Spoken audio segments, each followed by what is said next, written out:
गर्भ में था सीखा मैंने चक्रव्यूह को तोड़ना, क्षत्रियों का वंश था ना सीखा रथ को मोड़ना। 16 वर्ष की आयु में रण में था आया, यूं ही नहीं अभिमन्यु सर्वश्रेष्ठ था कहलाया। 4 मेरे चाचा ताऊ खड़े थे बाहर जो, भेदता चला गया मैं चक्रव्यूह के द्वार को। सहायता न कर पाए मेरे अपने मजबूर थे, नियति कठोर थी जो मेरे पिता मुझसे दूर थे। सारथी मेरे पिता के स्वयं भगवान थे, जानते वो सब जो इस युद्ध के परिणाम थे। समक्ष मेरे खड़े वो 7 महावीर थे, हर तरफ से आते दिख रहे मुझे तीर थे। क्या फर्क पड़ता है वो अधर्मी योद्धा कौन थे, जब चक्रव्यूह के निर्माता स्वयं गुरु द्रोण थे। पीठ क्यों दिखाता मैं बात स्वाभिमान की थी, रण में कैसे न जाता मैं जब बात पिता के नाम की थी। 13वें दिन का वो युद्ध भी कमाल था, धरती माँ की गोद में लेटा उनका लाल था। योद्धा बहुत हुए उस युग में, परंतु मुझसा न कोई। मेरी मृत्यु पर गंगा माँ थी भी रोई। जन्मा मैं द्वापर में वो काल था वीरों का, अंश था मैं गंगा का और वंश क्षत्रियों का। पिता से मिला इच्छा मृत्यु का वरदान था, मेरी अखंड प्रतिज्ञा से पड़ा भीष्म मेरा नाम था। कुलवधु का अपमान समक्ष मेरे हो रहा था, वचनों से लाचार मैं खड़ा वहां रो रहा था। चाहता तो समाप्त कर देता उस सभा को मैं क्षण में ही, लेकिन प्रतिज्ञा से घिरा वो भीष्म कहीं सो रहा था। स्त्री के सम्मान में युद्ध वहां छिड़ गया, कुरुक्षेत्र की वो भूमि थी जहां भाई भाई भिड़ गया।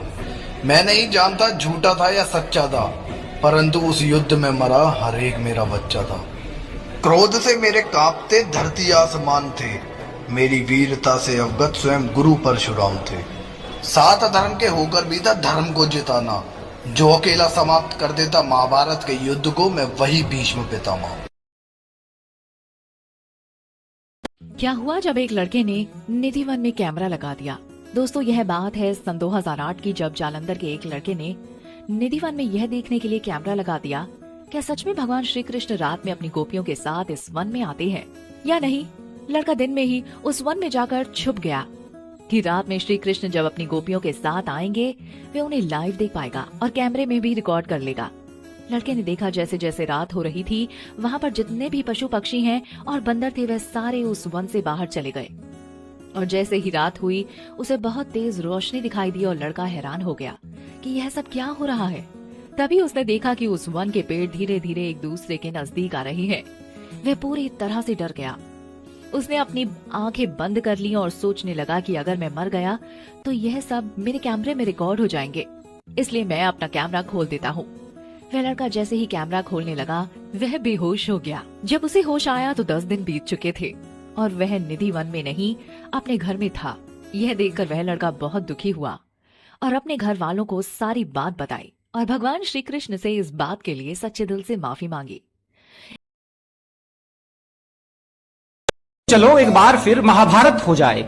ऐ कृष्ण चलो एक बार फिर महाभारत हो जाए। इस बार भी अर्जुन तुम्हें अपने साथ रखना चाहिए, छल से नहीं बल से चक्र तुमको भी उठाना चाहिए।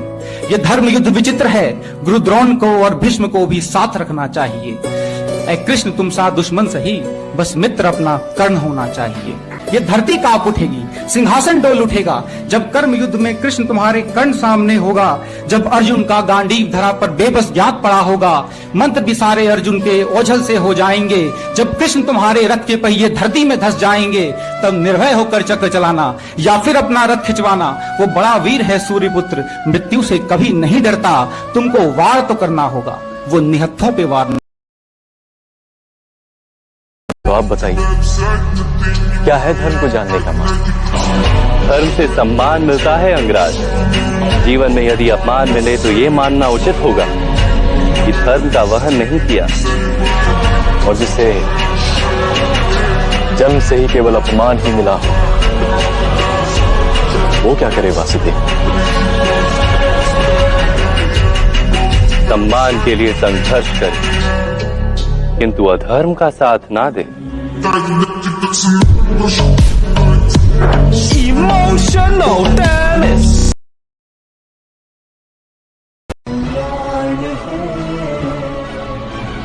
धर्म के रक्षक थे, दुष्टों के भक्षक थे, वीरों की यही पहचान है।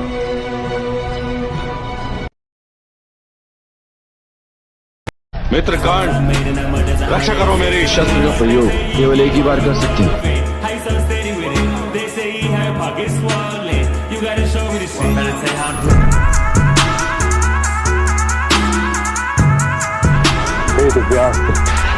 राजेंद्र के आशीर्वाद के अनुसार आपको एक बार मेरा आदेश मानना।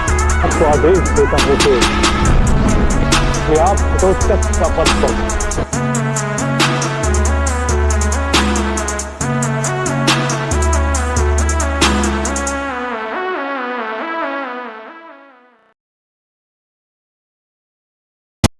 पुत्र यह शूरवीर किंचित भी नहीं झुकेगा। इसके बाणों का अंधड़ अब तुमसे नहीं रुकेगा। अग्निकुंड में घृत समान वो युद्ध को नवस्वर देगा। राज विजय का दुर्योधन के मस्तक पर धर देगा। कोटिभास्वरं भवाब्धि तारकं परं नीलकण्ठमीप्सितार्थदायकं त्रिलोचनं कालकालमम्बुजाक्षमक्षशूलमक्षरं काशिकापुरादिनाथ कालभैरवं भजे।